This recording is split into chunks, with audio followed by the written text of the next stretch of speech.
welcome back to another video. Today I'm going to show you 3 ways to make ramen or noodles for dinner all in under 10 minutes, maybe 15 minutes max if you're moving a little slow. Here's what we have on the menu. First up is creamy Buldak carbonara with a little bit of a twist. This hack went viral on TikTok, and once you try it, you'll know that it's worth all the hype. The second one is a spicy peanut udon stir fry with ground beef. It's a little bit sweet, a little bit spicy. It has some nuttiness. It's packed with protein and it is just so delicious. And the third one is a miso carbonara with udon noodles as well, and it is just the perfect fusion between Asian flavors and Italian flavors, and it comes together so quickly. So without further ado, let's get into the first recipe.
The first ramen is done. It's definitely the easiest one to make. It took me about 9 minutes on the dot to make it.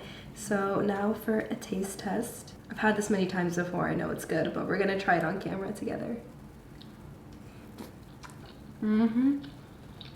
That is so good. For even more flavor, you can swap the water that we used to cook the ramen for beef broth or chicken broth. Or if you want it even more creamier, you could boil some milk and add that in. I love adding in some wontons just for some more texture and to make this more filling.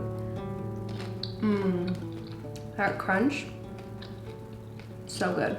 Time for our second ramen slash noodle recipe. We are gonna do the miso udon carbonara, which I'm super excited about. It's a really fun twist on a classic Italian dish. First thing we're gonna do is start with our prep. So we have to chop some beef bacon as well as some mushrooms and grate lots and lots of parmesan.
miso udon carbonara is done. It has the most beautiful, rich color, and I like to make it a little bit spicy by adding gochujang, and it turns out so good. Now for the taste test.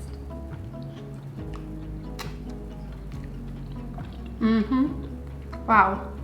It is like an explosion of umami flavor in your mouth. It is so good. I didn't even need to add any salt because the gochujang and the miso paste already has it. And honestly, I might like this more than traditional carbonara. You can even add some chicken into this to give it some more protein, but it is perfection as is. And now it's time for the third and final recipe. And in terms of difficulty, I would say it falls somewhere in between the last two that we did. So it's a little bit easier than the miso carbonara, but not as easy as the Buldak ramen one. But let's get into it.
And we have our last bowl of noodles. This one is perfect if you love a sweet profile, but it's also a little bit spicy. Now for the taste test.